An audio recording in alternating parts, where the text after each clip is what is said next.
Hunting is cruel. Hunting is about killing things. So we're just a couple of rednecks. That is a true statement. Go get some meat. Why is Rich willing To give me his expensive meat. You guys stand behind dead animals and smile all day long?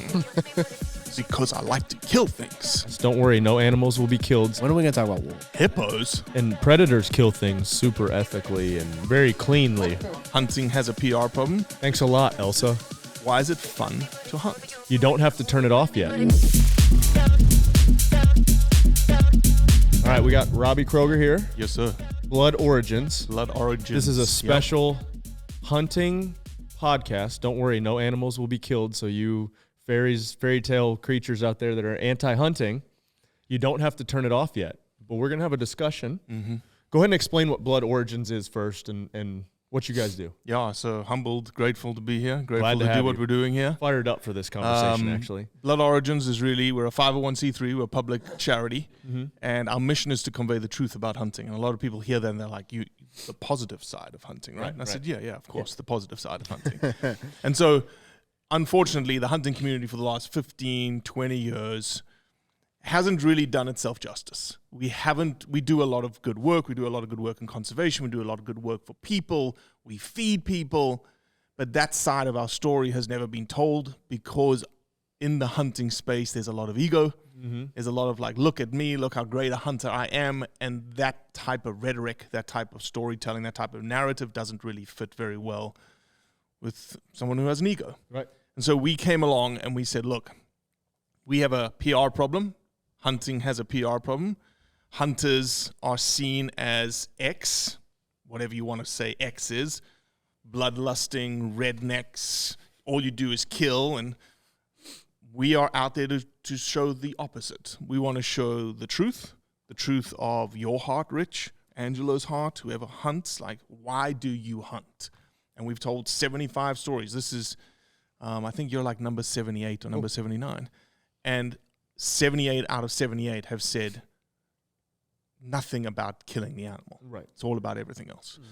And then from a hunting perspective, from an activity perspective, a lot of people don't know. They're uneducated, whether it's ignorance or just, I had no idea.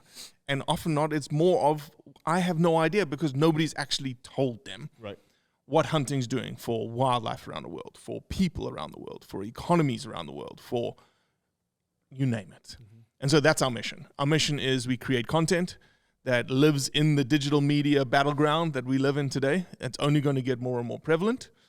And we just push every single day. We stick our head above the parapet and we send bullets downrange when we feel like something is being said that's not truthful. Even, to a point where sometimes hunters say something. We're like, no, that's not right. That's not right. Yeah. We're going to correct you. Yeah. And we're okay with that. Yep. We get bullets sent our way. And I think the best thing about Blood Origins is, unlike there's lots of good nonprofits all around the world doing really, really good work for hunting and hunters. Blood Origins is unique in that we don't have an ego. Yes, you hear me, you see my face, but that's it. Like I have to do it. Yeah. But it's not about Robbie. It's about us. It's about our community. And there's a personal sort of touch to it because you get to know me, you get to hear me, you get to understand what we do. And then lastly, we've been told that we're gentlemen in terms of the social media environment, as can become quite volatile, lots of vitriol being thrown around. Mine gets very volatile when I make a hunting post. Yep. And we just say, partially my fault. We just are honest, we're truthful. Like, oh man, that's just a big rich white guy who decided to go and hunt an elephant. Yeah. It was. Okay, let's move past that. Let me tell you all about the benefits of elephant hunting. Yeah, right. So honesty, a little bit of emotion, lots of data, lots of science and facts. I've got a PhD. I was about to say, tell us like your background and which is impressive, but gives you a platform to speak from where you speak from. Yeah, because we're just a couple of rednecks. Angelo especially wearing his camo here, like just to pile on to the... Is Angelo even here? I don't see him. I don't see a floating head. Yeah. Let's hear from an educated man. My chest is going, I guess, technically. My head, his head. A week of meals delivered to your door. Lately, I've been ordering a la carte options like bison burgers, salmon, turkey burgers, potatoes, and chopped chicken. Trifecta also has prepared meal plans to choose from, like paleo, clean eating, Whole30, and keto. Get 40% off of your first order and 100% off convenience at www.trifectanutrition.com/Rich Froning. Yeah, so I came to the States in 2003 to do a PhD, have a bachelor's, a honors, a master's in wetland ecology.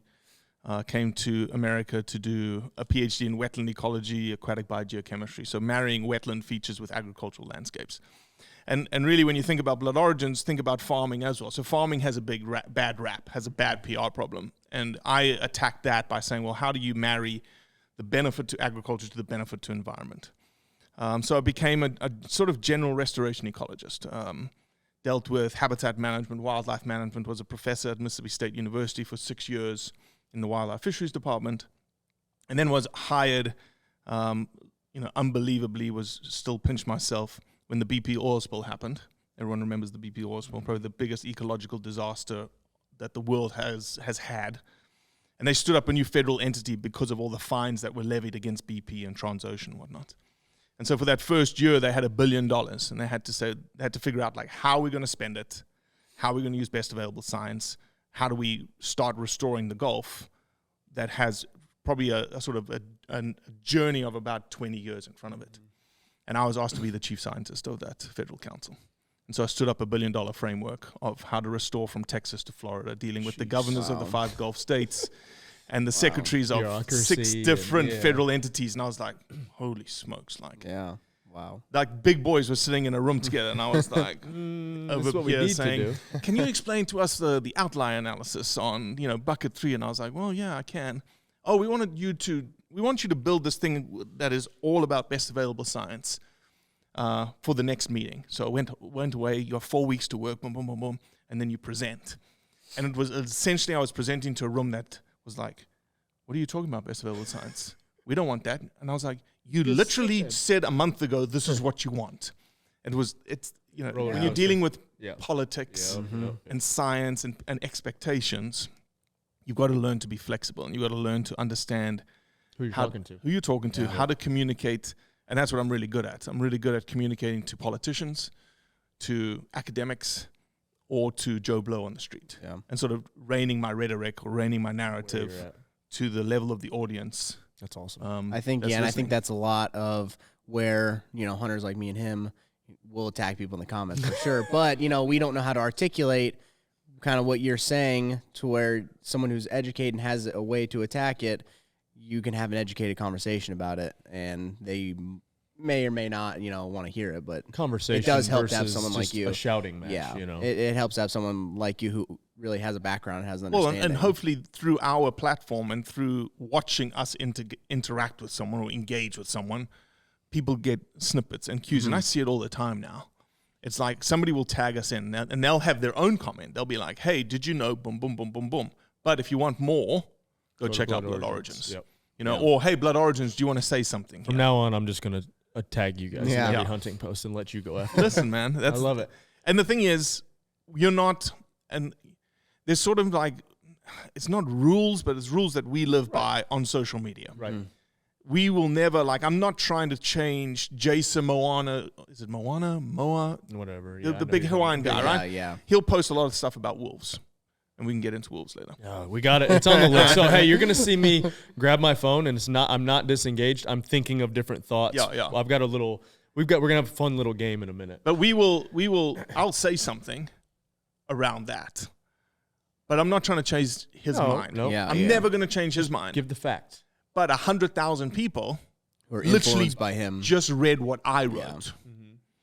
And I know I just planted 10,000 seeds of doubt. Because people are going on there almost, people who don't have an opinion on something, they go on there to find someone who they look up to that has an opinion, and then maybe they don't know, but they see your comment and then they go, I think I agree with that a little bit more. Let me go check this out. And then they kind of look through your stuff. You're like, oh yeah, this guy actually knows what he's talking about. The best response I ever got, and it was definitely an anti-hunting post that had some crazy, crazy picture, crazy caption.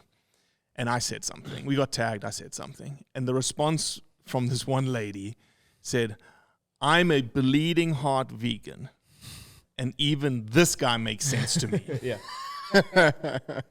Like if I could put that on a T-shirt, that's what I should put on a T-shirt.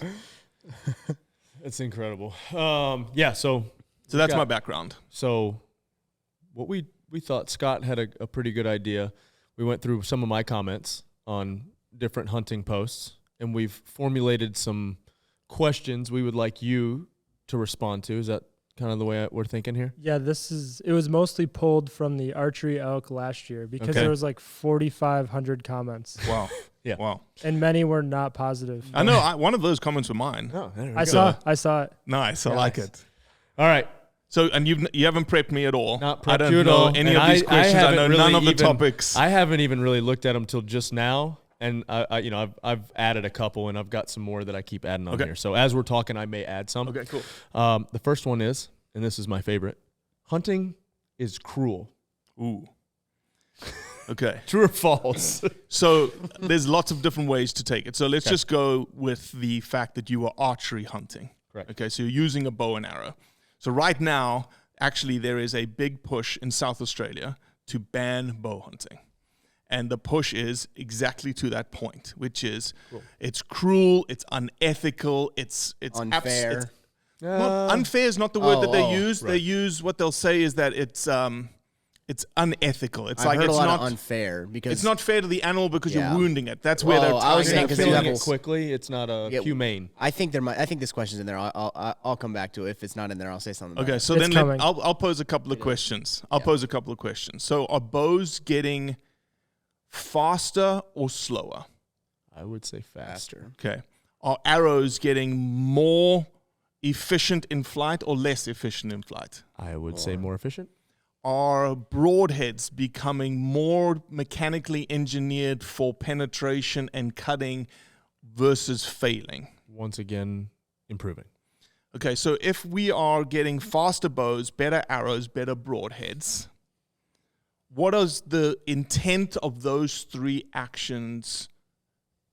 What's the purpose of those three actions to do? Increase your kill rate or make it fast. Become more More efficient. lethal. Gotcha. Do bow hunters practice their craft? I do. Yeah. More often than not, they A do. lot. Right. They practice more than rifle hunters. I would say because it's Rifle cheaper hunters- to just practice. 100% cheaper. You're not spending ammo. You're not burning stuff. Right? And You're it's- not burning money. And it's kind of peaceful. And yeah, and rifle hunting, literally, you're pulling the gun out the case the day before the checking your zero, and that's it. Yeah. Bow hunters, you're doing it constantly. Again, why do you practice? So you make a lethal kill. So that you are as effective and as efficient and as lethal as you possibly can be. Because you've worked your ass off to get into that moment, up close and personal with that animal. And the last thing you want is to wound the animal. It's the last thing you want. Okay. So that's the technological side of answering, is bow hunting. I'll add bow. Bow hunting. Yeah. Is bow hunting cruel? So then let's talk about the actual act of the arrow going into the animal. You're a firefighter. You've been around sharp objects, knives. How many times have you cut yourself with a very sharp knife? More than I would like to say in public. When you cut yourself with that sharp knife, was it immediate pain? No. It's like a delayed. You're kind of like, Yeah. oh, what did I do? And then you look. But you don't even know. Like, it's No, like, boom, you happens. don't even know. It's the same thing with an arrow. A very, very sharp broadhead is designed for deep laceration. Okay, it's not designed for an impact. It's not designed to break bones. It's not designed to create a shockwave. It's designed for deep lacerations. Makes sense. What a deep laceration does is creates hypervolemic shock, essentially. So what you're looking for is excessive blood loss. Excessive blood loss post 30% of your blood volume will result in an animal losing consciousness. Past 30%, 40%, 50%, it causes death. And that's what happens to the animal. More often than not, yes, do you see bad bow hunting shots? Mm-hmm. Absolutely. It happens. Do you see bad rifle hunting shots? Absolutely. It happens. We have to be honest about it. But that's why you practice. You practice to become more lethal, more effective. You've also seen lots of bow hunting videos where an arrow will zip through an animal. The animal doesn't even know that the arrow has actually zipped through it. Yep. To Showed the me one point yesterday. of human, Yep. and if you want, a lot of these people, they'll take a human connotation of pain and apply it to the animal. Mm-hmm. Same thing with a bow and arrow. Oh, that's painful. Yes, it's painful because, and again, in the Australian context, they use, some random adolescent teenager who's taken a target arrow and they've shot. The first one was a seal. The one that went around that got viral was a cockatoo, and it had this arrow sticking through it, and this cockatoo was flopping around. Yeah, we don't want to see that. Hunters don't want to see that, and that is not hunters doing that. No. That is Kids. Ignorant kids who have no respect for wildlife, no supervision. And no supervision, probably no father in the household. That's a whole nother podcast. Mm-hmm. And so that arrow, that broadhead, that bow, that archer, their entire intent is actually, if you take a step back and think about it, Poaching. No, You don't think it's poaching? definitely not where we're going. All right, go for it. Is that it's actually more ethical in terms of what they're doing than just randomly going out there with a rifle and shooting an animal. Yeah. You're actually the opposite of cruel. You're trying to be as lethal and as ethical as possible. So the argument that hunting is cruel can be torn apart by technology, by action, by then the mechanical sort of impact of whether it's a bullet or a broadhead. In this regard, archery, bow hunting. And it hasn't come out yet, but the last thing I'll say is that there's a huge study coming out of Finland right now that has actually tested the wound loss rate, the distance the animal travels, all these different metrics. And it's like 110 white-tailed deer against 120 white-tailed deer, 110 with rifle, 120 with bow. And there's statistically, the early preliminary results are showing no statistical differences in any of those metrics between a rifle and a bow. Interesting. You didn't think you were going to get that kind of answer? Is hunting cruel? No, I thought it was great. I mean, I know where we're going with it. The poaching I was talking about was the kids that shooting the seal and the cockatoo. That's what I was talking about. Not the hunters. I was saying the kids. Yeah. If you're not, there's laws, there's rules set up. Sure. For ethical hunting, and what some people are doing are not ethical hunting. That is poaching. So you brought up poaching. So let's just tackle poaching and hunting. Poaching. Like it. So poaching and hunting is probably one of the biggest sort of misnomers or mischaracterizations of hunting there is. Happens all the time in big media. This lion got poached. No, it didn't. It got hunted. Right. Okay. So the easiest way for me to describe poaching and hunting is this: it's like calling shopping and shoplifting the same thing. One is legal, one is illegal. Right. One is selective. So in taking an animal, you're very selective in that animal. You've got a certain tag for a certain animal, that kind of stuff. When you're shoplifting, you're not picking the specific watermelon you want or the cantaloupe you want, right? You're just taking anything you got and off you go. That's the difference. Selective, non-selective, indiscriminate, discriminate, legal, illegal, poaching, hunting. Right. Perfect sense. There was Go ahead, Angelo.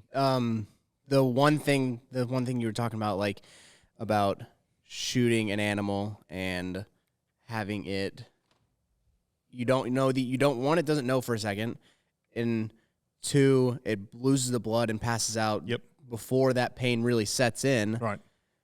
I was actually watching some hunting videos last night, and I don't know. Obviously, I'm a big whitetail hunter, so I was watching whitetail hunting, and this guy had shot and made a really good shot on this whitetail deer.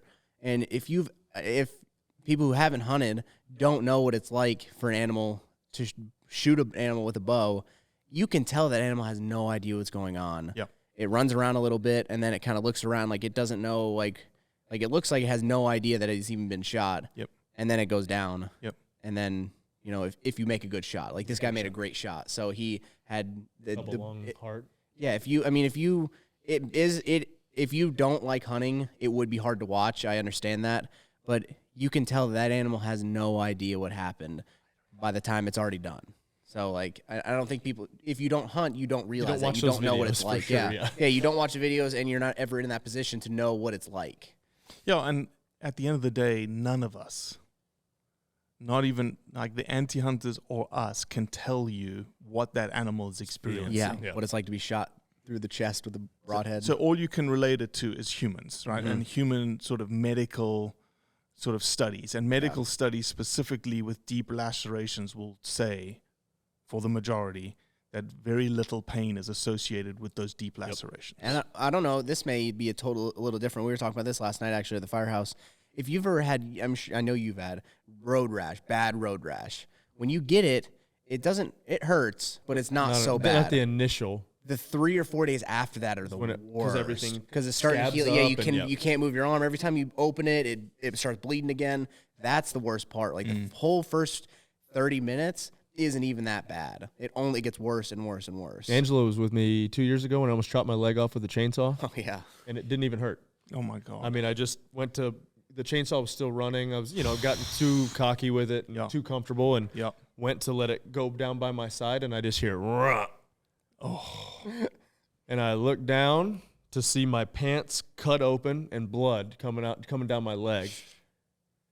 It didn't hurt at all. Yeah. Because like you're saying, the laceration, sharp. granted, it was merely a flesh wound. But I've still got a scar here. But those are, I mean, it's exactly what you're saying. I've had multiple deep lacerations, and at first you're like, oh, that's not that bad. And then you look and you're like, oh, never mind. It's really those bad. need some stitches. Yeah. You know? And then after it hurts because it's scabbing up and healing. And then, once you look at it, then it's more of like, you kind of freak out. You're like, oh, that looks pretty bad.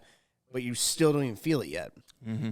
All right, so this next one kind of goes along with it, but it's a little bit different. But using weapons is unfair and cowardly. The animal is defenseless. We talked a little bit about this yesterday, but... Yeah, so the argument of it being fair chase, right? The fair chase argument is one that is used against us and within the hunting circles is often bantered around, right? Yeah, for sure. High fence, all that type of stuff. High fence, and we don't have enough time to talk about high fence, but high fence...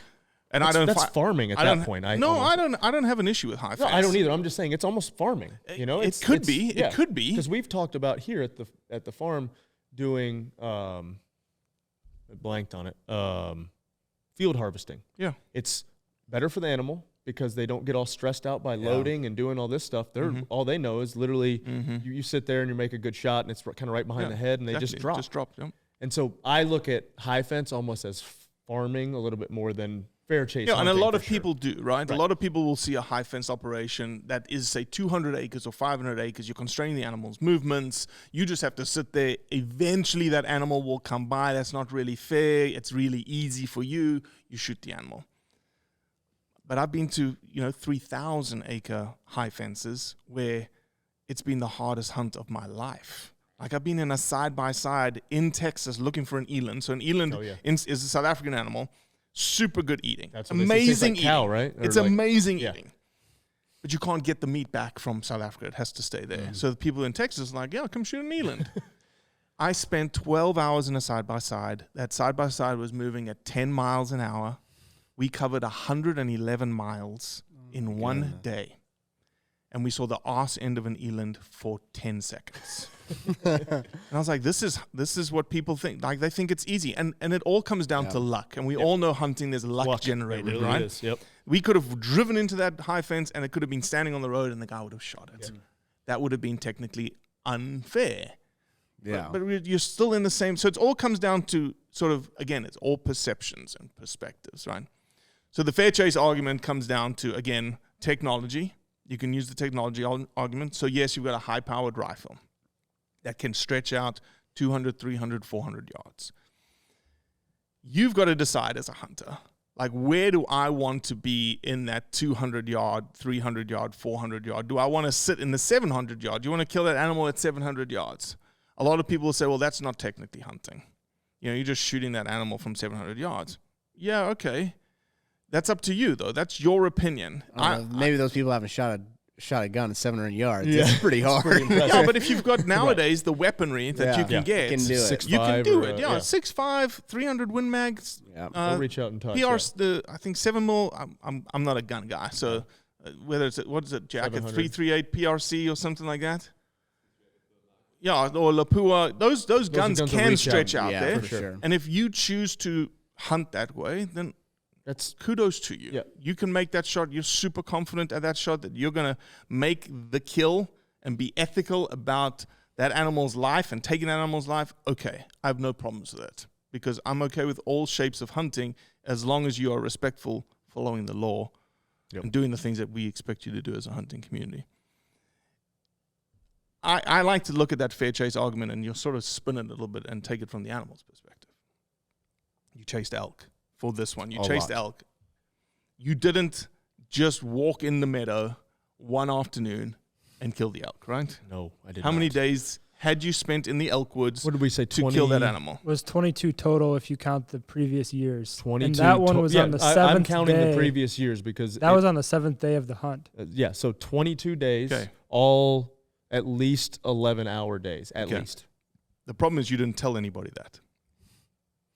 That's why you got the comment. It was in the caption. Okay. I It think. was in the caption. It was It was in the caption? Oh, yeah, they don't Okay, well care. then they didn't read. Exactly. Yeah, they they don't want to definitely read. They see didn't, a yeah. picture and they're So triggered. 22 days. Yep.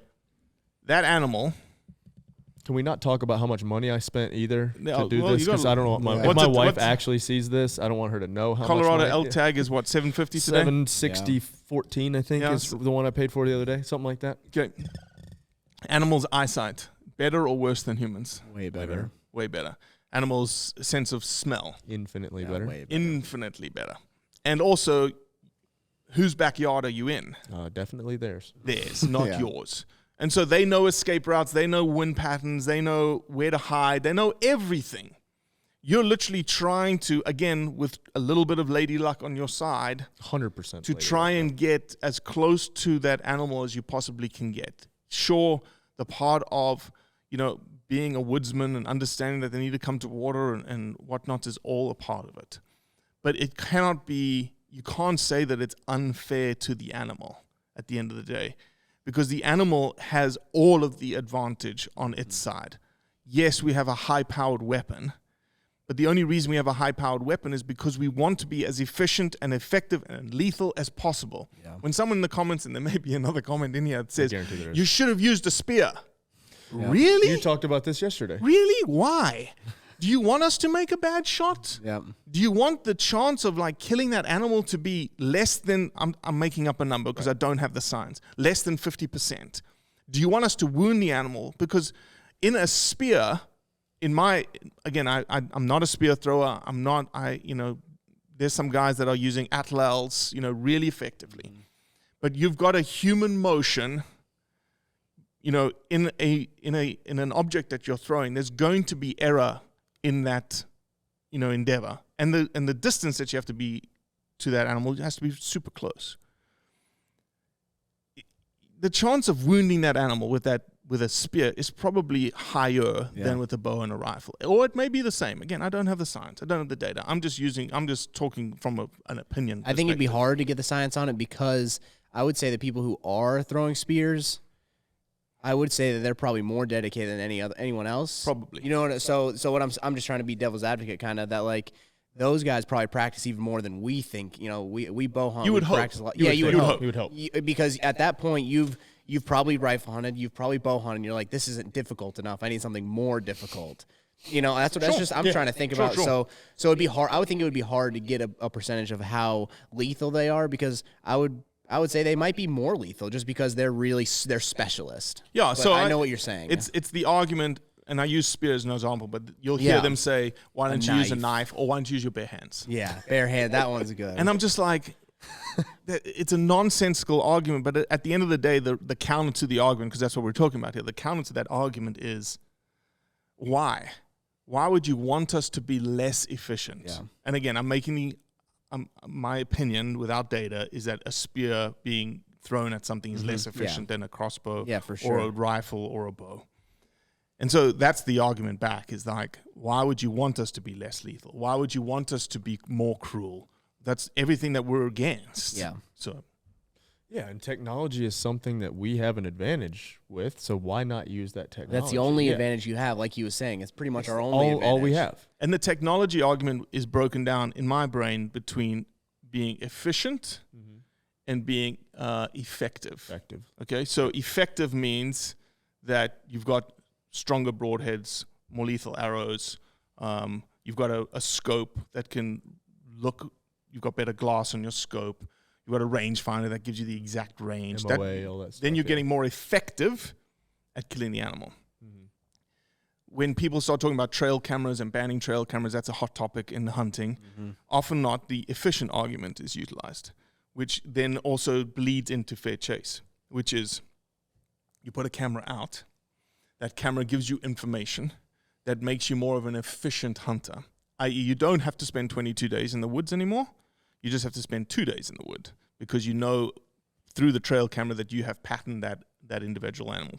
In the hunting community space, you have people on both sides of the fair chase trail camera issue. A lot of the cell phone cameras have been banned across the West. The cellular ones. And the cellular cameras. They tell you like, oh, there's an elk there right now. Okay, I'll hop in the truck and go there right now. That 100% I think should be banned. Yeah, so those are banned for the most part. Yeah. The trail camera itself and hunting seasons and when you have to pull trail cameras is a big debate. Arizona has banned it. Utah has banned it. I know there's a couple of Western states that are looking to ban it too. What about, this is not even on here, but the sights on bows that have a rangefinder digital kind of... That's state by state basis. Again, they'll make determinations. The commissions of wildlife and fisheries in each state will make a determination. What do you think about that? Same type of argument, basically? A little bit. It's making you... Again, I bow hunt. I am not a bow hunter. Right. And I would think the more you become a bow hunter, the more challenging you make your bow hunting experience. Right. So I could see myself being someone who just pulls a bow back 3 or 4 times a year, getting a Garmin GPS 0 because I haven't put in the practice. And I want to be as effective as possible when I go hunting because the whole point of hunting, here's the most controversial statement I'll probably say in this entire podcast. Love it. Let's do it. Is that hunting is about killing things. Okay? That's the difference between hunting and hiking. Yeah. You know, we're going into the woods with a purpose, and that purpose is to kill. Okay? Harvest. End of Is that day. the politically correct? No. So I would say it is politically correct. I'm just kidding. I would say you use both terms at the same time. Yeah. Because you kill the animal. Yeah. And Harvesting the animal and you harvest the meat. You take the meat with you, and taking something out of nature or whatnot technically is harvesting. But you have to kill the animal first to do that. Yeah, death is part of it. And I would use the argument, and this may come up, so I don't want to steal it. We'll come back to it. But this is a good one. All right, here we go. Because this is the problem I have with most people who are anti-hunting. There's meat in the store. But so there's no need to go hunting and kill more. So that is a true statement. Okay, let's have a little bit of honesty here. Yep. It is true. You do not have to hunt today. It's not cheaper, that's for sure. It's not cheaper, but you don't have to hunt to procure meat in today's society. 1,000 years ago, absolutely, that was how you procured meat. You had to go out and get it yourself and bring it back. However, there are benefits to taking your meat from the wild, from getting your meat from the wild. And that is understanding everything about that piece of meat. So when someone says, go get your meat out of the grocery store versus hunting it, my response would be, well, do you know anything about that piece of meat that you just pulled out of the freezer aisle or the fridge aisle that just got chopped up by the butcher? You know nothing. You don't know where that animal came from. You don't know how that animal lived.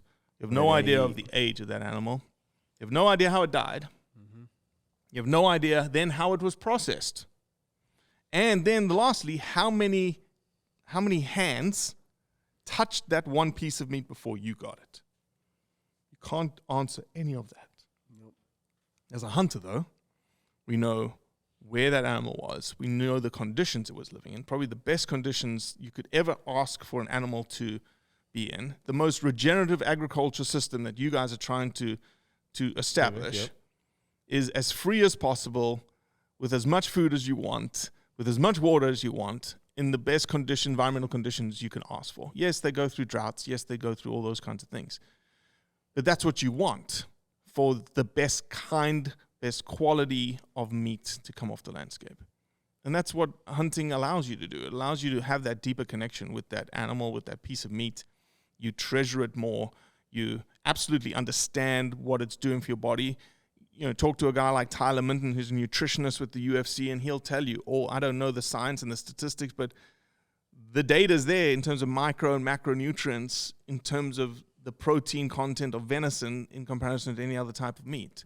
Not saying we're against agriculture or beef production or any of that, but the data shows that there's benefits to be had, health benefits specifically, for consuming venison.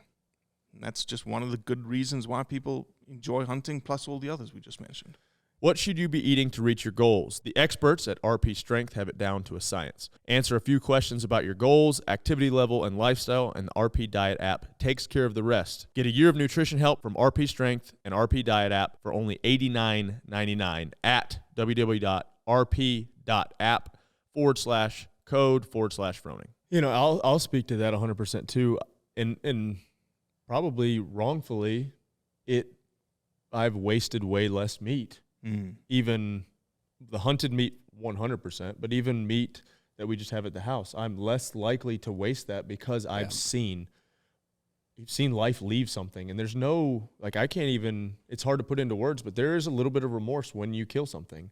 There is that kind of human factor of like, oh man, like, you know, almost, you know, I'm very faith-based and faith-driven. And so it's like, thank you for, you know, what you've done. And we're all part of the land. And so for me, it's put it into perspective that, hey, this is a life. And so that meat that comes from the store, even to me now, it was life at some point. Sure. And so I respect that meat a lot more now, having gotten into hunting in the last couple of years. It's killing an animal is a lot more emotional than what people think. Yeah. I would say there are some YouTube videos that make you think, oh man, you know, these guys are just out here and they're just trophy hunting and they're just excited to kill an animal. The guys that I've been watching, what I've been kind of talking about, Seek One. I don't know if you've ever watched Seek One or not.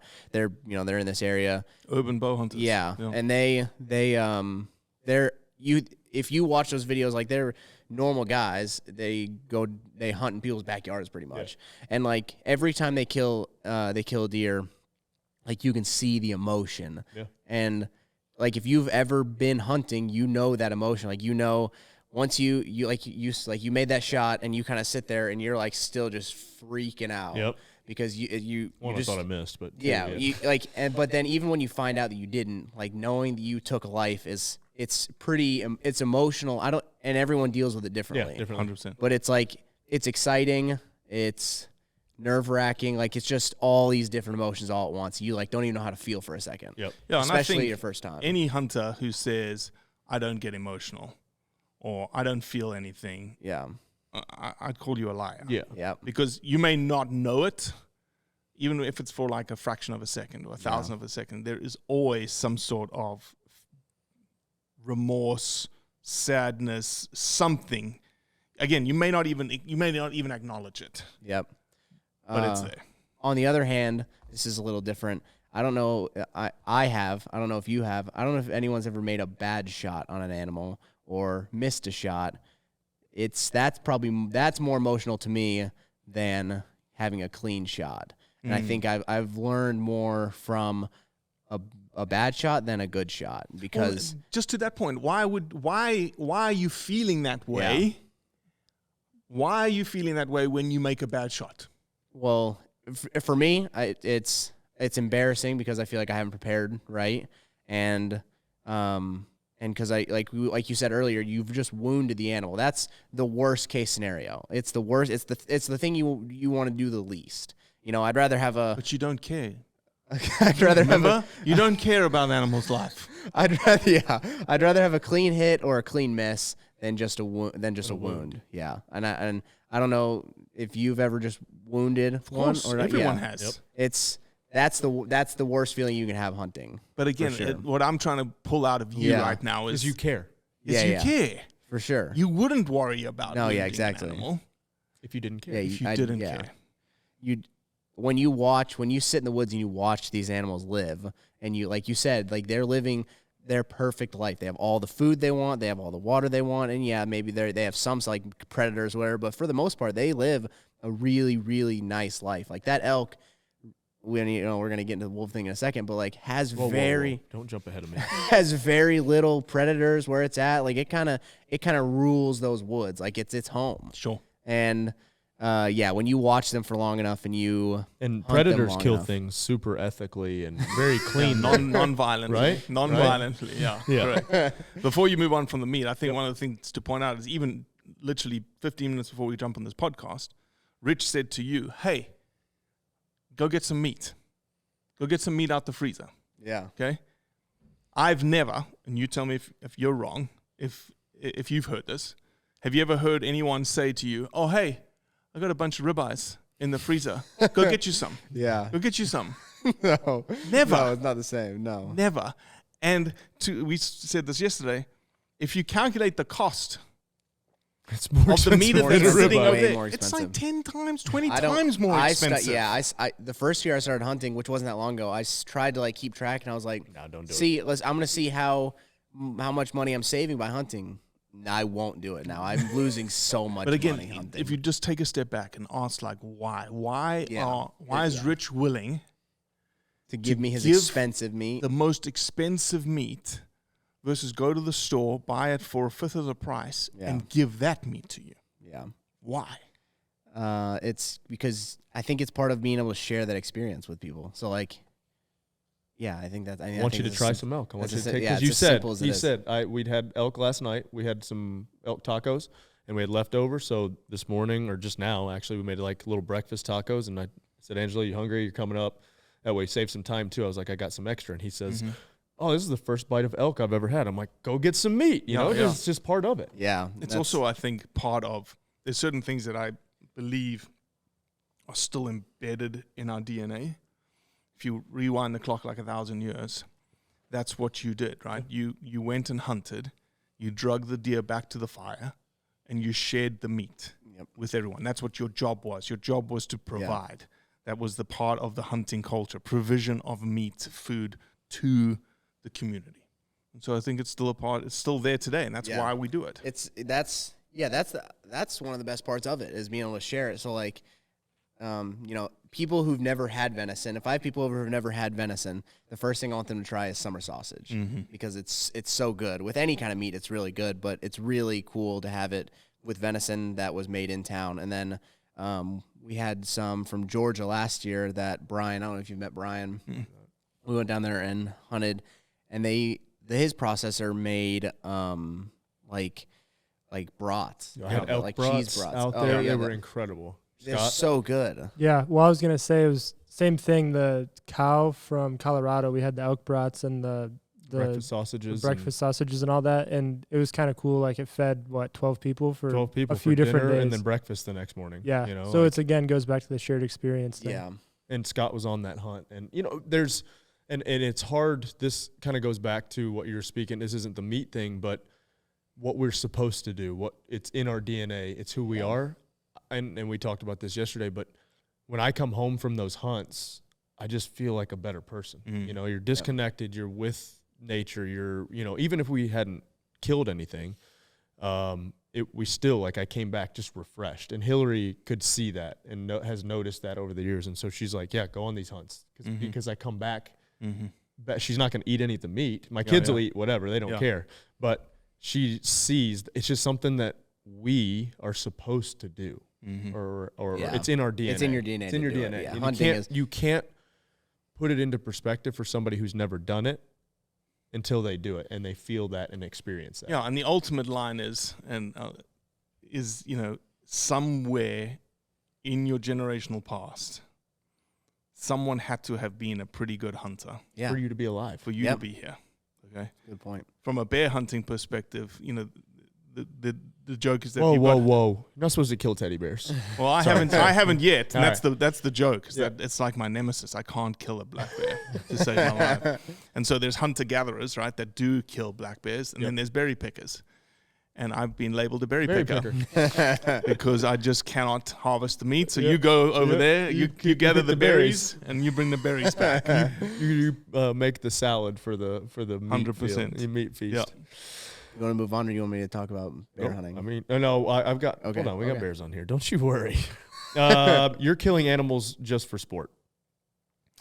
For some people, yeah. Some people, yeah. Some people go and they do it because they enjoy the thrill of the chase. They enjoy, you know, trophy. Yeah, they enjoy the trophy. They enjoy that. But then there's a lot of other people who do it for lots of other reasons. You know, the adventure. You probably would not have walked around the Colorado woods for 22 days without the purpose of hunting. You wouldn't have done it. No. Same thing with people going to Africa, like, you know, a crazy place in Africa, a crazy country. Why would you go there? You wouldn't, except the fact that they are going to hunt. And in that regard, like, then you start blending in trophy hunting and sport hunting, like the question was. And two ways to sort of address that is, number one, you're going for the largest, maturest male animal of the species when you go hunt. That's the typically 99%, 95% of the hunt. When you go and do a hunt elsewhere, you're going to do that.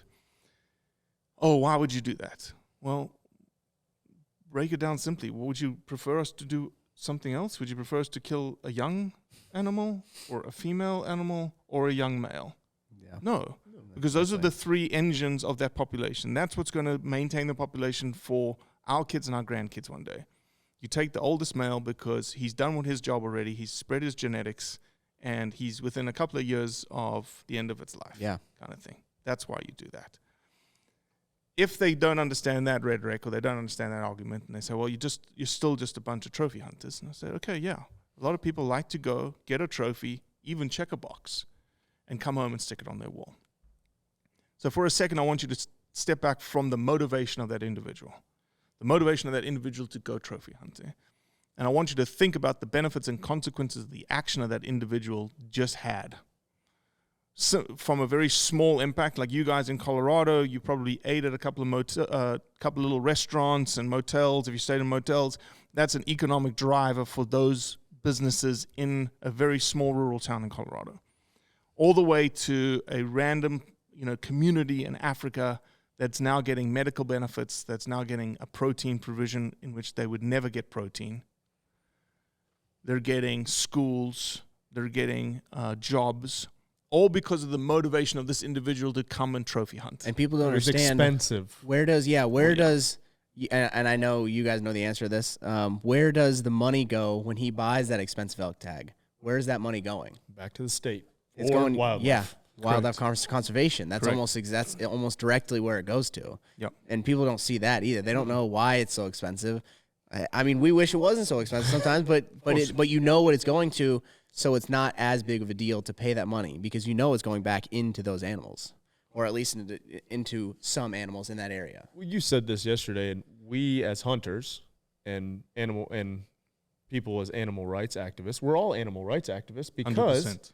we want larger herds, we want healthier herds. 100%. We all want the same thing. Well, yeah. There's different mechanisms to get to the same. Different tools exactly. to achieve the same outcome. We want the same thing. We don't want to I hate the fact that we over hunted elk in this area or bison. I'm a huge bison conservation. So I hate that I can't go out in my front yard. Well, we might be able to. There's an elk randomly off of a herd or off of a high fence. But anyway, that's beside the point.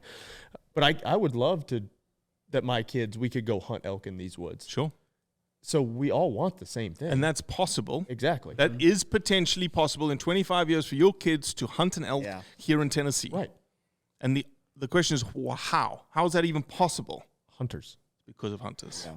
It's because of hunters that value that animal. I'm not saying that people wouldn't value it from a sightseeing perspective. Right. But the fact that, I'll just use Kentucky as an example. Kentucky has a great elk herd today. Isn't it the largest herd outside of Colorado? I think it's the largest elk herd right now east of the Mississippi. Yeah, okay. Yeah. And it's a $10 tag for a lottery system to draw an elk tag. Yeah, there's a lottery in Tennessee. It's a lot more. Less. Yeah, it's a lot less people. A lot less. But yeah, yes. But you're generating hundreds of thousands of dollars, millions of dollars for just the chance of drawing the lottery ticket. Which doesn't even guarantee you an animal. No, and No. Missouri bear season, for instance, the first season of Missouri bear season, there was a quota of, they gave 400 tags out for a quota of 40 bears. They had 6,600 people apply for the tag. So they generated almost $75,000 and only 12 bears were killed. So when you do the math, The math for applying, pulling the tag, and killing a bear was 0.01%. So statistically, it can't be all about killing. If 99.9% of the chance you're actually not killing the bear. Yeah. Well, you spoke about Michigan too yesterday with bear. Pennsylvania. Same thing. Pennsylvania Adding a $10 add-on or whatever. adds a $10 bear tag to most white-tailed deer. People who buy a white-tail license in Pennsylvania will typically say, I'll just buy a bear tag, which is an extra $10. Yep. I think it's $10, $20. Doesn't matter. It generates $3.5 million a year for Pennsylvania Game and Fish. It's 260,000 tags or something they sell. 3,000 bears get killed. So it's like 3% chance of you actually killing a bear. Right. But people buy it I because do they know where the money's going. I do it in Colorado. $100. Might as well. Got a bear. Have I ever seen a bear? We've seen one bear. Have we killed a bear? No bears. I've paid $300 for a bear tag. Yep. What you guys are talking about, the elk tags. This is Tennessee's. There's 14 permits that are allowed in the entire state, 7 for archery, 6 for archery gun or muzzleloader, and 1 for a youth. And so, obviously, I think that lottery may still be even going on, but I'd be curious to how many people sign up for that, for those 14 chances. I would say over 100,000. I did. Yeah, easily. Yep. Easily. This one we've kind of covered. It says hunters don't care about animals. We've covered that. We obviously care about animals. For sure. You know. Well, let's just expand on that quickly. When you ask if a vegan or anti-hunter comes at you and say you don't care about wildlife, and that is the paradox that we are going to be up against all the time. Mm-hmm. You purport to love animals, whilst at the same time you kill animals. That doesn't mesh. It's like, okay, well, what is your goal? Anti-hunter, whoever you are, what is your goal for wildlife on this planet? Oh, we want more wildlife. Okay, so do we. We want it to be around for a lot longer period of time for our kids and grandkids. Yeah. So do we. We just have a different way to get there in that we've got funding mechanisms. More effective way, I would say. And we've got wildlife management mechanisms.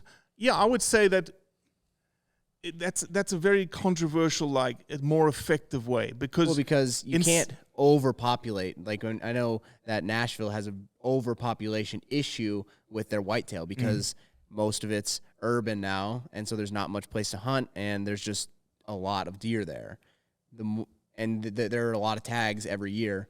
So by killing off some of them, it allows the other ones to thrive more. And that's what I'm saying. That's what I'm saying by effective. Those others can thrive. I would answer, in certain places, hunting is the tool for wildlife management. Your scenario, exactly to that point. A healthier population. For instance, there was a vegan in the UK who decided she was okay with hunting, even okay with eating the meat that she hunted, because of the purpose of what she was doing was to improve the health of the overall population because they were overpopulated. Yeah. And so from her mindset perspective, her veganism mindset was, I'm improving the health of animals. I'm improving taking one. By taking one out.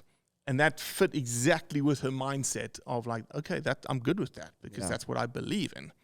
There are places around the world that hunting isn't the right tool. Yeah. It isn't the right tool for wildlife management. Ecotourism is a much far better model in those areas, and then allow sort of animals to disperse from those areas. Speak about one of those areas that you think. We just came back from Botswana. Botswana is probably the best place where ecotourism and hunting marry very harmoniously together. So you've got these areas like the Okavango Delta. It's where I fell in love with swamps when I was 16 years old. It's why I became a wetland ecologist. It's got it's an oligotrophic system. Oligotrophic system means it's a water system that is very nutrient poor, i.e. there's no sediment in the water. It's super clear water. And there's all these islands and it's biodiverse. It's very rich with wildlife. And you can look down the water column and you're sitting in this canoe.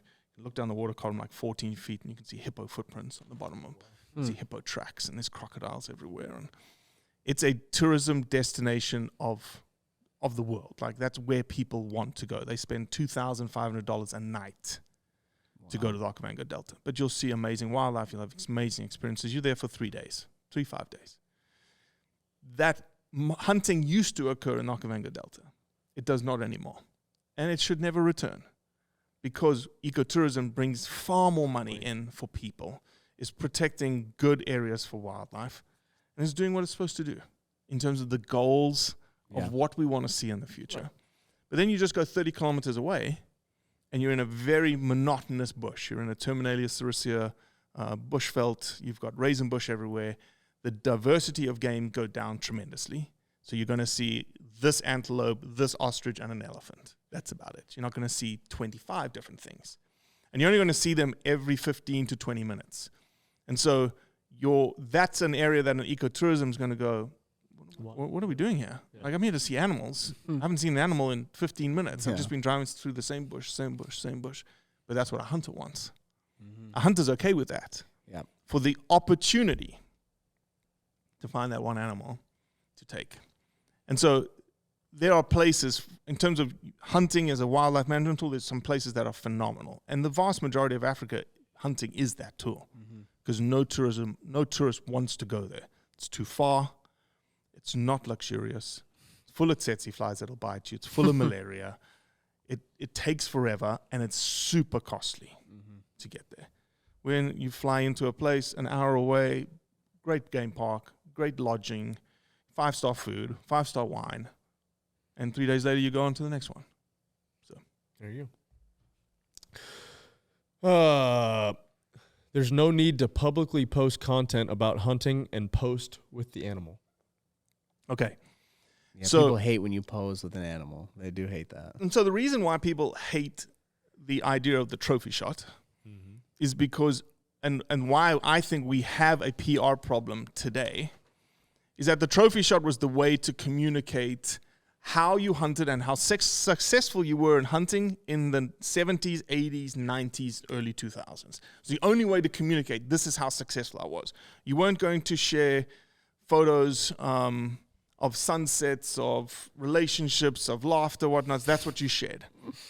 Well, in 2005, this thing that's in our hands right now was created.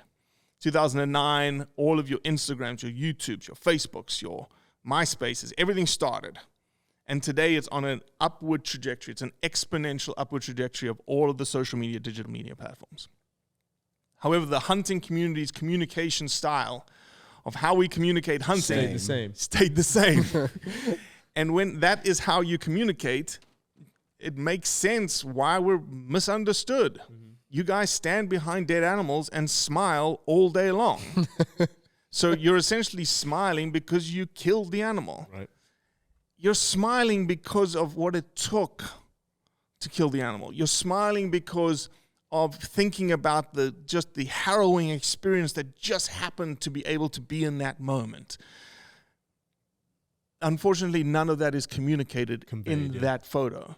Well, you also have to take in the fact that, like, you're also smiling for, especially for, like, his elk hunt, is how much fun you had hiking around the woods. That's what he's saying. But you can't convey that through exactly. We're trying to convey that. That's what we're trying to convey, but it comes across as you're conveying that it was fun. I killed this animal and look how fun I had. Look how, and we use that. We in Blood Origins we use it. We often, and we'll say that to you later. I'll say, why is it fun to hunt?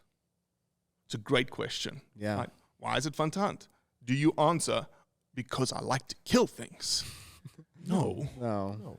You say it for all these other reasons. So the trophy shot today, I think, just needs to be baked into context. So, it should be, if you got 10 photos, 5 photos are the exhaustion, the sunsets, the food. Yeah. If it's the trophy shot, why don't the next shot be the elk tacos, the tacos that you had today? Yep. And then the comment is also super important. Like 22 days, 1,000 kilometers, 6 guys never elk hunted before, the adventure of the lifetime, and this was the result. Right.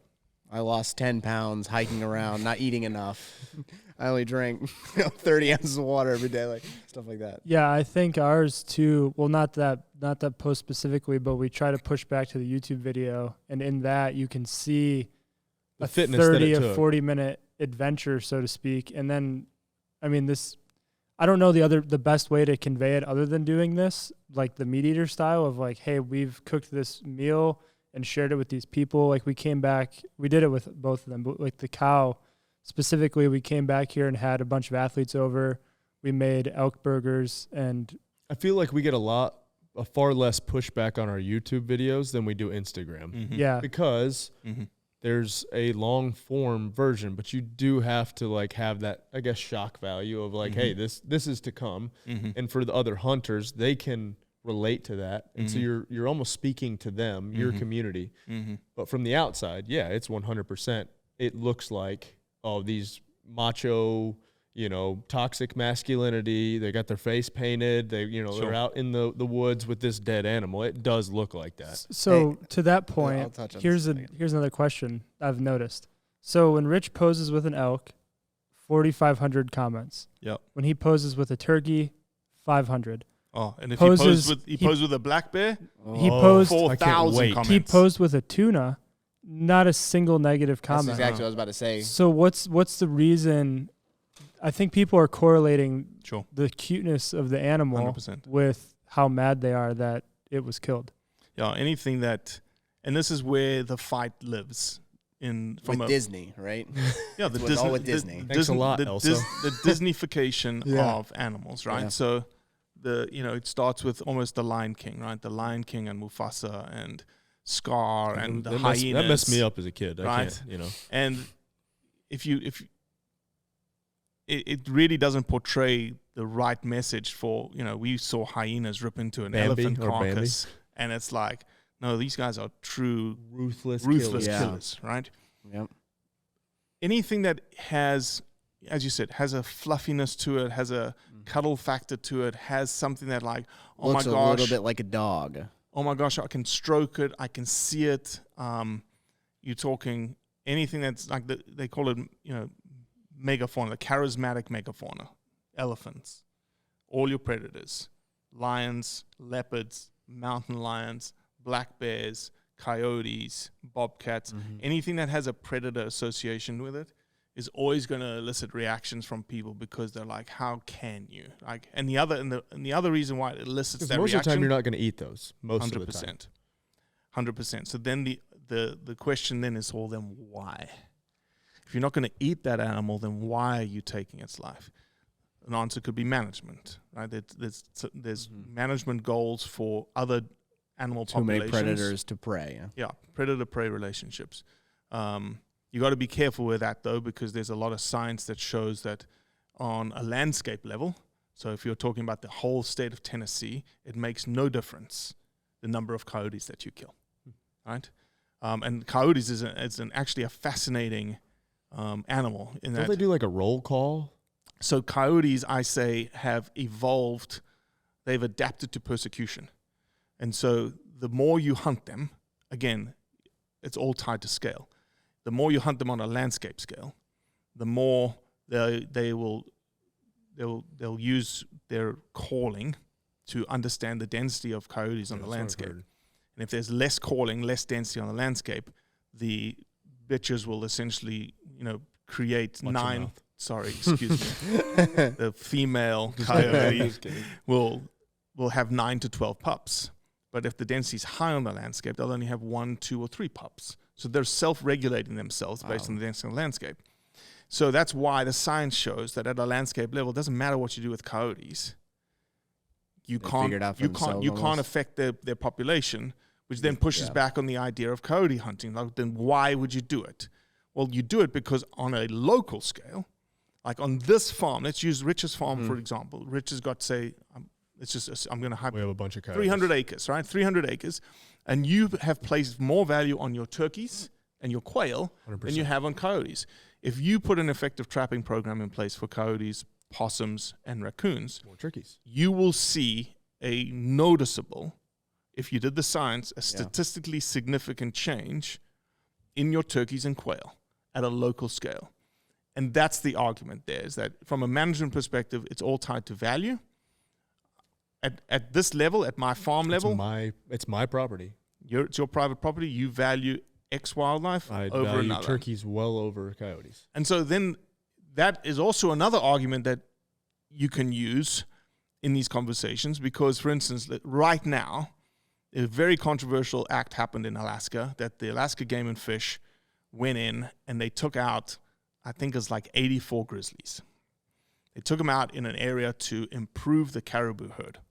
And the number one, there's a number of causes of the caribou decline. They started at about a population of 12,000. They went up to a high of 200,000. They're now back to 14,000. There's a lot of things that affect that population. But if you ask the scientists that are not hunters, what is the number one factor that is causing population decline right now? It's predator numbers. Predators hitting the calves. And so they took out the grizzlies. Interestingly enough, the argument back was you shouldn't be killing grizzlies. It's like, so what are you saying? You're valuing like 84 grizzlies over 100,000 caribou. You value turkeys over coyotes, and that's bad. But here's the other side of the coin saying we're valuing grizzlies over caribous. It's exactly the same thing. They just don't get called out for it. No, they don't get called out for it, for sure. Well, we call them out. Right. Yeah, no, I killed a coyote this last year going after some Jake turkeys. Same day. We were hunting, Same day. Same day. Yeah. Same 30 minutes. Yep. And so here's an argument, or this isn't really on there, but it drives me crazy when people are animal people and they misspecies an animal that I killed, misidentify. So people were, up in arms that I killed a fox and it was a coyote. And so if you love animals so much, this is just me going on a rant. You don't even have to answer this. If you love animals so much, you think you'd know which freaking animal I killed. Happens all the time. All the time. Like you have a lot of anti-hunting posts that will have they'll have an animal in the shot. You're like, that's not a northern black rhino. That's not a northern white rhino. Yeah. That's a white rhino. Yeah. Like but they're doing it purposely. Right. They're doing it because that will draw more attention to right. that article. When are we going to talk about wolves? It's coming. Okay. I got a couple more. Hunting is irresponsible for the environment. I think you kind of touched on that, but all right. Well, let's just food chain. Hunting is irresponsible for the environment when it is done in a unregulated, and well, actually, illegal manner. I was going to bring that up too when you were talking about poaching and whatnot.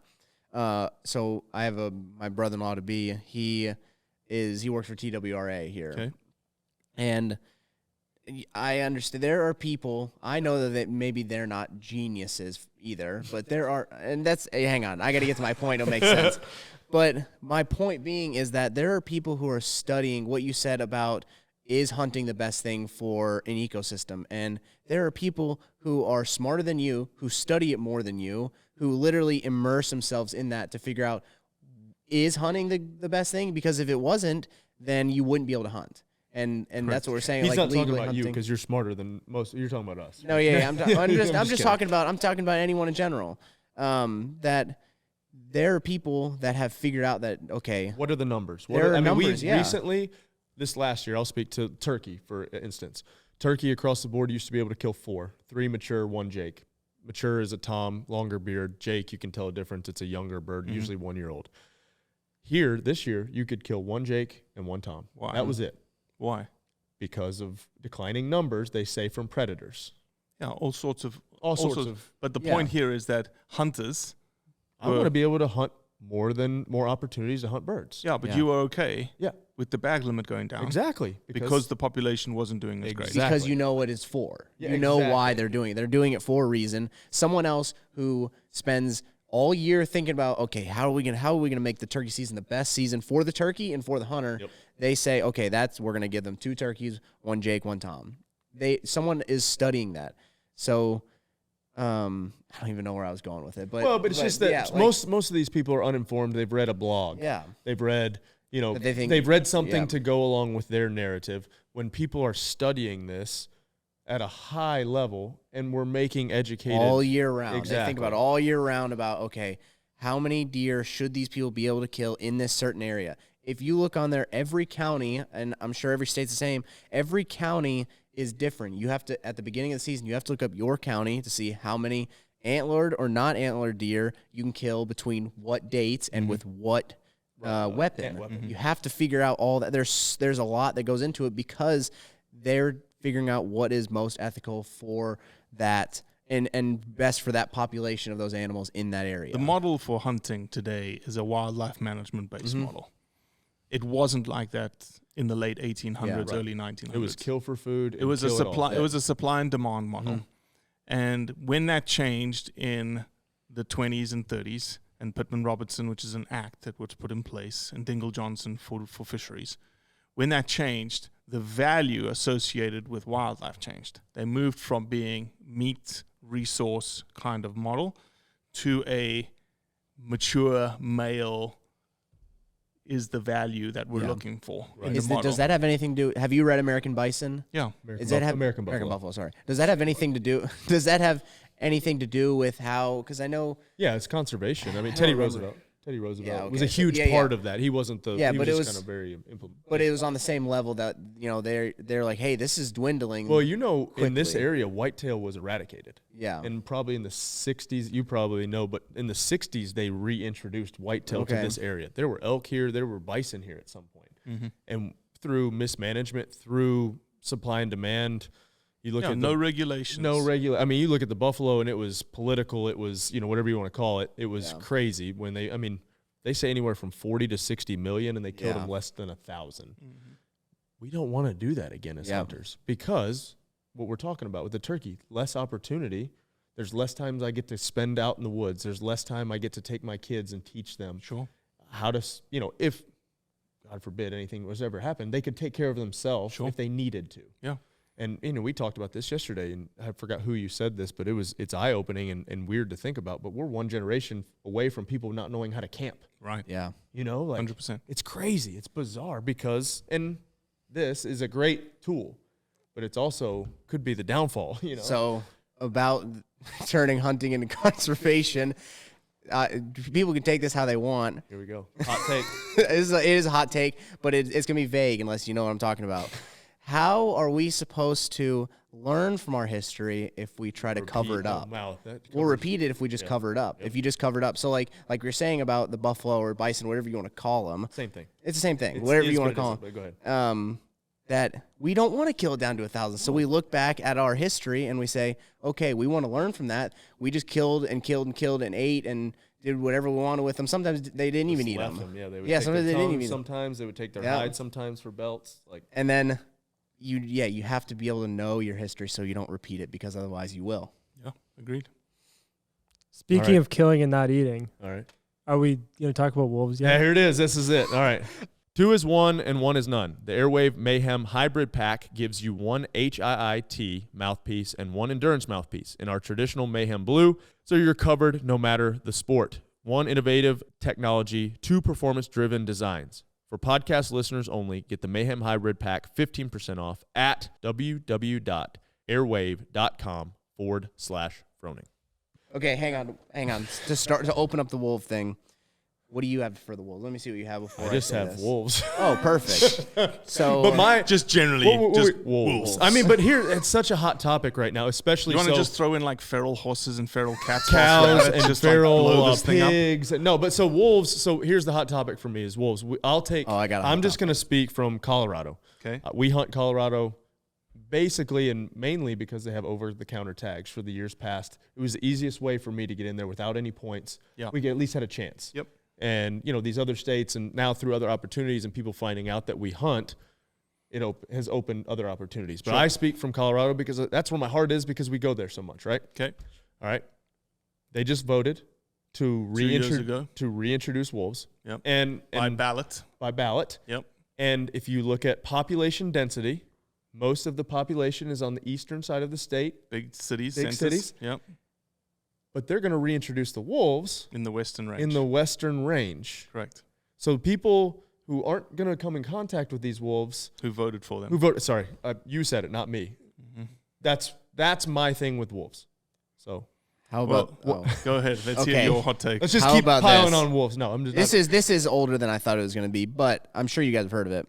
A pack of Wyoming wolves killed 19 elk in a rare surplus killing. Wildlife officials said late on Friday after finding the carcasses of 17 calves and 2 adults on a snowy plain near the tiny town of Bondurant.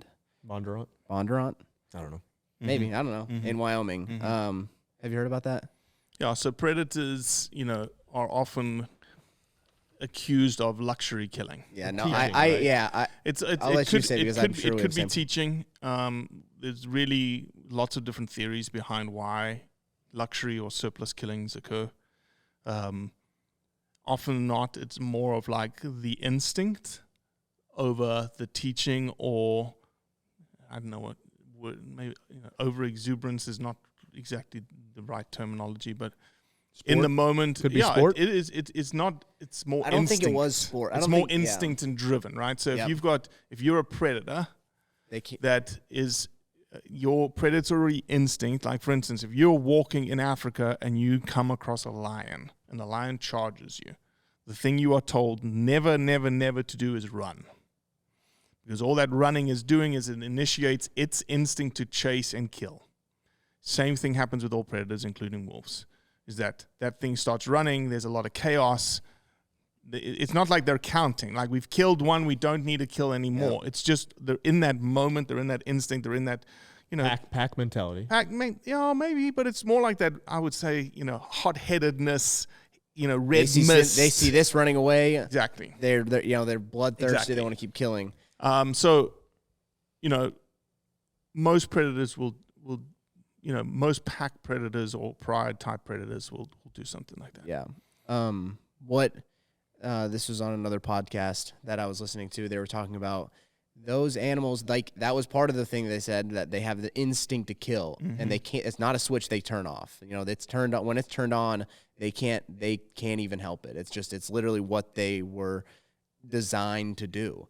And on the other hand, those animals don't kill they kill to eat for sure.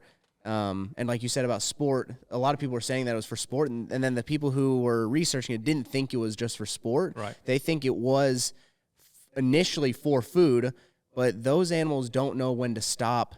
They don't know, if I kill 2, we'll be good for a little while. We'll be able to get another kill by the time we have, by the time we're hungry You're again. anthropomorphizing the idea of what they're thinking, how they're thinking, and why they're doing what they're doing. Again, we have no idea. We can just surmise based on things that we look at. So the whole wolf argument and debate, I'll start it like this. It is a very, very, very fractioned, it's probably the most heated debate there is in wildlife management. And my reasoning for why it's so heated is that you have people way on one side, I'm not going to say left or right, way on one side, that absolutely love wolves, can see themselves in wolves, have some sort of emotional connection to them. You have people way on the other side that see them as the most competitive animal out there. It's competition. That's competing with what they love, their livelihoods from a livestock perspective, and also a lifestyle choice that is hunting and the prey that we go after. There's a book by a guy called David Guaman. It's called Monsters of God, or Monster of God. And what he does is he goes around the world and talks about alpha predators in this world. The brown bears of the Carpathian Mountains in Romania, the saltwater crocodiles of Sri Lanka and Northern Territory of Australia. Talks about Siberian tigers, talks about wolves, talks about the lions in India.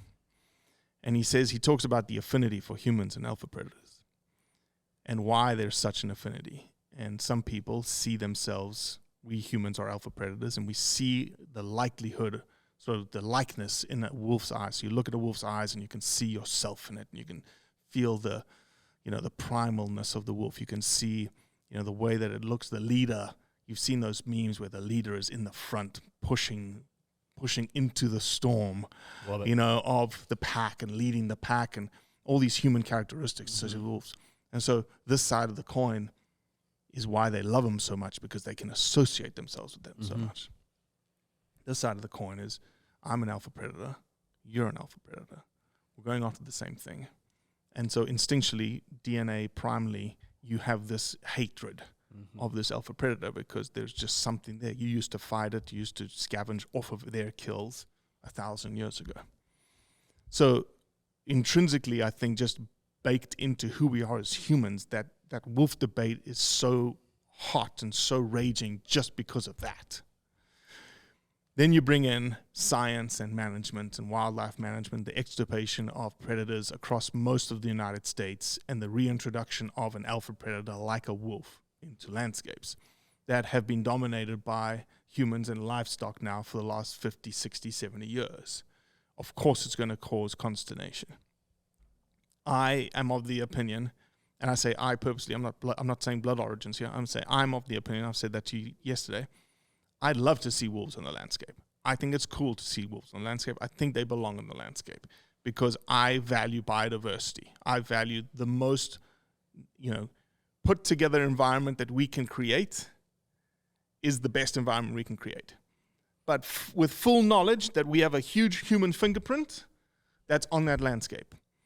So the fact that you cannot manage wolves on a state perspective is wrong, because the state is going to manage it how the population of that state is interested in. So maybe the population of Idaho is very much more interested in elk than they are wolves. But they can't do anything. No borders. Well, they don't know borders, right. But neither do regulations on a state. Right. Sorry, regulations around wildlife do have borders. Mm-hmm. And they stop, but those wolves are going to move across. Yes, they will. And so, Idaho, I think the Fish and Wildlife Service determined the limit for wolves, not the limit, the threshold for wolves to become not endangered anymore in Idaho is like 120 wolves. They've got 1,100 wolves in Idaho today. Jeez. That's why you've got a very liberal wolf season. You've got all sorts of techniques to take wolves out. And again, that was part of the rhetoric. It was like, oh, you guys are now going to slaughter them, right? You've got thermal imaging that you're able to do. You can hunt them whenever. You can snare them whenever. Wolf populations haven't changed since that's come in place a year and a half ago. Really? Yeah. You still take 400, 500 wolves a year. The population still stays around 1,100. I don't know this, so I'm asking you guys about the coyote thing. Are wolves similar? Like they could? No, they don't. No, because wolves create territories. Okay. And they have, they will not. They're not similar as in the way they. I don't believe 2 or 3 or 9 to 12. Like I don't know. Okay. I don't know. I'm not going to say yes or no. I don't know the science of whether they are. If they get persecuted, they have larger pup sizes. I don't know. Well, I mean, I'll speak to Montana. When I was out there the first time I went elk hunting, you could buy an add-on wolf tag.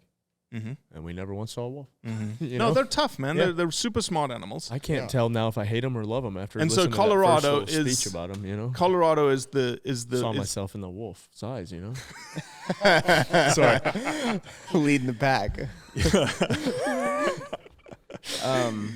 I don't want to derail you, so go ahead. No, I think so. Colorado is the latest battleground for wolves, and Colorado, year and a half ago, ballot initiative passed by like 1.5%. It was like 20,000 votes. You blame hunters for that too, right? Yeah, I don't think hunters came out the way that they needed to. They didn't voice themselves. Some did, most didn't, and it was 20,000 votes. If there was things like there's a new action campaign called Howl for Wildlife. Howl has made it incredibly easy, just like the anti-hunters have their email platforms, like, hey, get behind this issue, and they send 20,000 emails like this, boom. Hunting has never had it. Well, we do have it now with this Howl for Wildlife.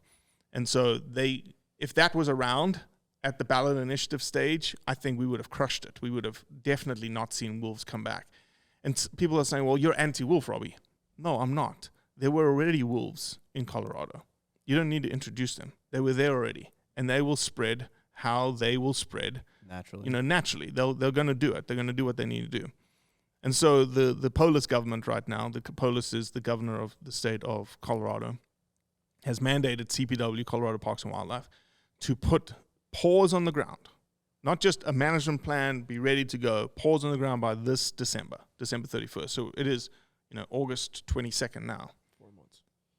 4 months. And it's going to be interesting. It's going to be really, really interesting to see if that actually happens. The trick is where they're going to get the wolves. A lot of states are saying, no, we're not giving you wolves. So that is, and there's a lot of contention around a 10J. A 10J is like an experimental population that can be implemented. You need to have that in place to be able to implement this wolf reintroduction. So that has to be signed. And they try to put a piece of legislation in place to say, you need this. Like, you want this, and that's what we want. Mm-hmm. You have to have it. Well, it got passed by the House and the Senate, went up to the governor's desk, the governor vetoed it. Said, nope, we're going to move forward, not because we think we will get the 10J. The law was saying you have to have the 10J. How do they reintroduce wolves? Is there a certain amount? Yeah, so they've got there's a big wolf management plan that has been created. I want to say they want to introduce about, don't quote me here because I'm just guessing, I'm pulling in information from the back of my brain. I think it's between 70 and 100 wolves over the next 5 years. Okay, so slowly adding them in. And they've got 2 locations identified, release locations. Gunnison was one of them, I thought. Correct. Yeah.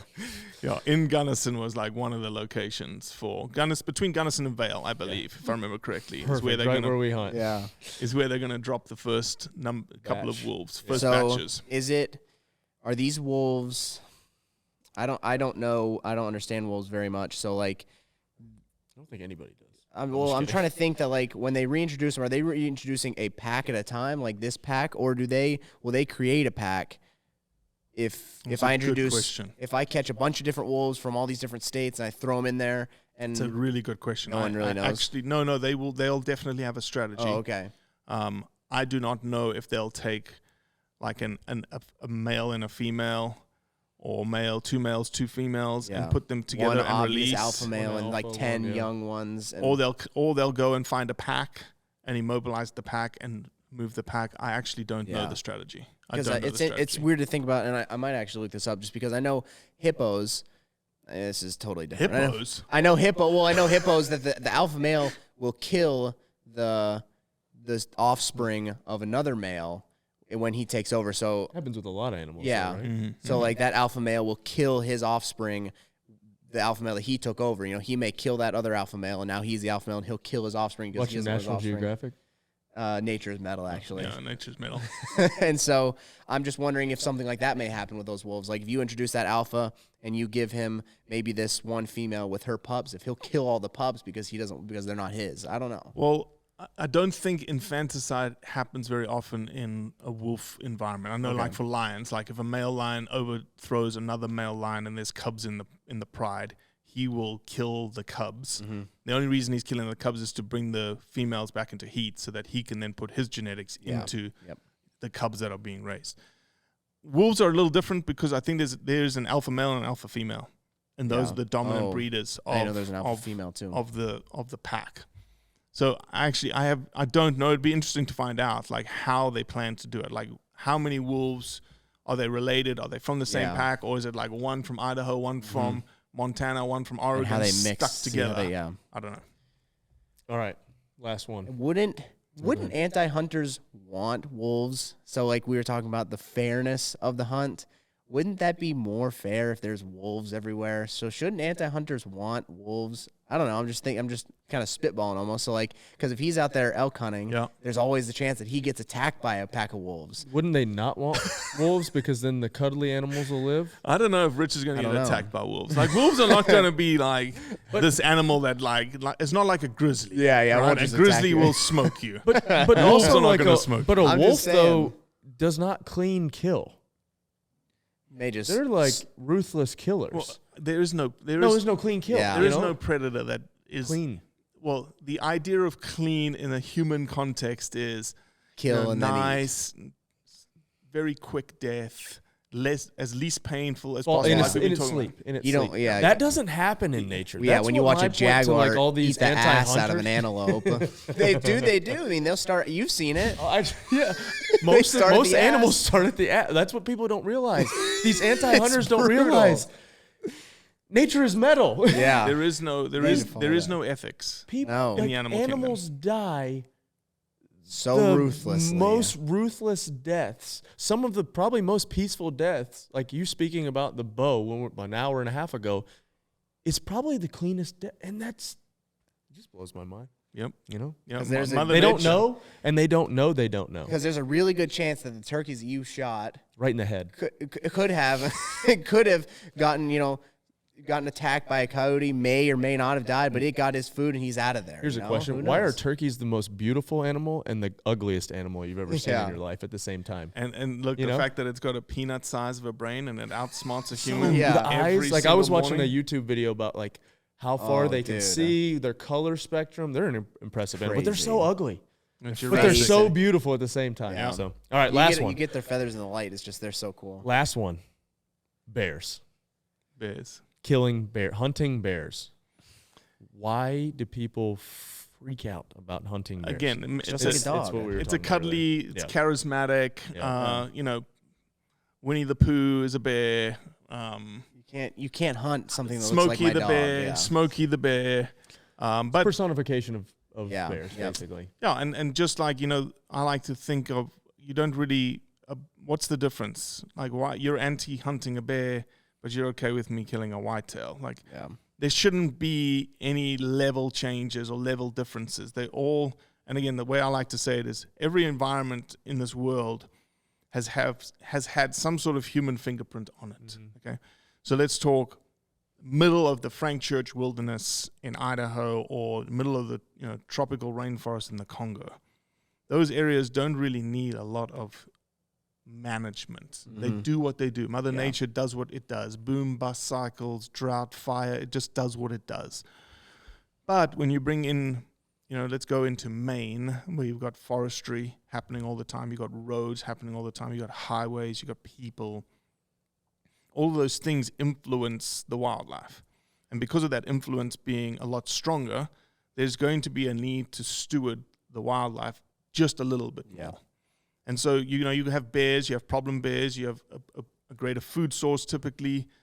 Whitetails the same way. And so there's going to be an opportunity to sustainably utilize the resource that is on the ground, whether that's a whitetail, whether that's a black bear, whether that's a mountain lion, and do it in such a way that the goal that we've talked about in the past of sustaining wildlife populations across the spectrum.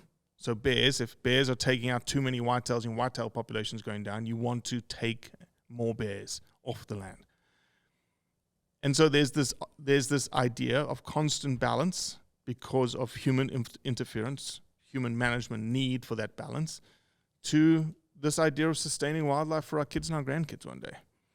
So that to me is the base argument for anything that is hunted in this world, is that you've got a goal. Anti-hunters, you have a goal.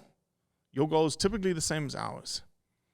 But more often than not, when you look at who's ponying up to the table, who's bellying up to the table and saying, okay, this is what we need to do and this is how we're going to do it. The fact that hunters are paying license fees, the tag fees, Pittman-Robertson, which is an 11% excise tax on all hunting-related equipment, including ammunition and guns. Everything. All of that money is flowing right back into the states. Yep. And last year was the biggest year for Pittman-Robertson ever. I think it crested almost $2 billion. Gosh. That flowed back to the state agencies. How many vegan? They're not doing anything. Nothing. Yeah. And that $2 billion is not just funding hunting opportunities. It's funding all the state parks that you like to go camp at, that you like to go fish at, that you like to go hike in, that you like to build fires and make s'mores around. The person who's cleaning the trash cans the next morning or cleaning the restrooms the next morning, that's all funded. By hunters. By Pittman-Robertson dollars that come from hunting and hunters. There's been a big push lately. There's been this quote-unquote study that was posted on the Mountain Lion Foundation website by these people who said, no, actually, conservation is actually funded by non-hunters. And the way they went about it, I'm not going to get into the nitty-gritty details. They said, okay, what is the general vast population of America? And they broke the population down. They said, well, how much percentage is actually hunters? How much is non-hunters? And then they broke down the actual federal budgets for the Department of the Interior and BLM and all those kinds of things. And they say, see, look how much money non-hunters are giving the federal government. And I was like, no, that's not how you're missing the point here. That's not how it works. No. But it was a study, in quotation marks, put on a blog of an anti-hunting organization. Yep. And so you got to read those things and really just, again, take a step back and go, that doesn't make sense. That doesn't read right. But at the end of the day, we all want more wildlife across the world. Doesn't matter where you are, New Zealand, Botswana, Idaho, or here in Tennessee. And hunters are, when we say hunters are conservationists, Yep. it's true, but we also have to show it. And that's the point of Blood Origins, is that we constantly show that every single day. Like, here's the proof. Here's the truth. Here's what's happened with turkey populations. Here's what's happened with elk populations. Here's what's happened with elephants. Here's the truth. All right, I lied. I have one more. What about agriculture for all this vegan and the fact that they say animals aren't harmed? Me and Scott were just talking about this. And I think there's a Ted Nugent clip where he talks about this. That's the viral clip. Right. Yeah, And I'm sure it's overdone, but like here's the deal is animals are going to be harmed by any way you get food, and by big agriculture, and you talk about the mice and the moles, but also like sometimes deer. Like we have deer out here, bees. We have deer that get harmed bush hogging for hay because they were in the field and we didn't see them, whatever it was. But that was for, agriculture. And, even just transportation of that food, roadkills, things like that. Animals are going to be harmed. So you can't just absolve humans yourself from all of it, so. Yeah, you can't. And a vegan who says that, I'm completely absolved from Their any. Hands are clean. And That's sort of the far left of veganism. I think a lot of vegans you said understand you weren't going to that. say right or left. No, I'm just kidding. I'm just kidding. Alpha predator argument. I wasn't going to say that. But I think a lot of rational vegans understand hunting. They understand. Wait, there's such thing as a rational vegan? Yeah, I'm just yeah, kidding. they I'm are. kidding. No comment. Yeah, there's nothing rational. I think it's something about only when you only eat greens, it makes you completely irrational. All right, sorry. Look, there's some great people out there, some great vegans. Yeah. I applaud the lifestyle. But yeah, you're planting a monoculture in an area that used to be extremely biodiverse. Exactly. And that's the key. It's like, okay, you're upsetting habitat no matter any way you look at it. Yeah, and there's a lot of things that use that habitat. Yeah. Both hunted and non-hunted, game and non-game. Yep. And there's consequences to all actions, including hunting. And you've just got to understand it and be okay with those consequences based on the lifestyle choice that you make. Yeah. End of story. Yeah. And while we don't have to agree, you can respect other people's opinion or lifestyle without getting extremely loud and boisterous and threatening people's lives. Media.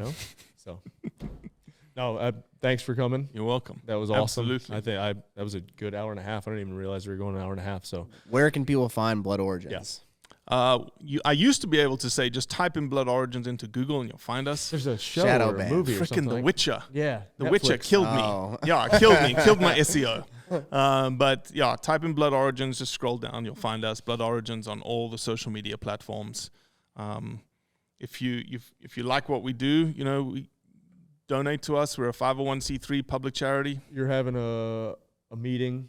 We're having a conservation event. Early November in Fort Worth, Texas. Super exclusive. We've only got 12 tables, 120 people, some high rollers, some very well-known individuals and names going to be at that event. If that's too high dollar for your wallet, we have a supporters program that is the cost of a cup of coffee a month. So $3, $4, $5 a month. You get enrolled in a bunch of giveaways every single month. But your support helps us do what we do every single day. And if you have a company, we have a conservation club. The conservation club is, a brand standing next to us saying, we love what you do, go to the horizon.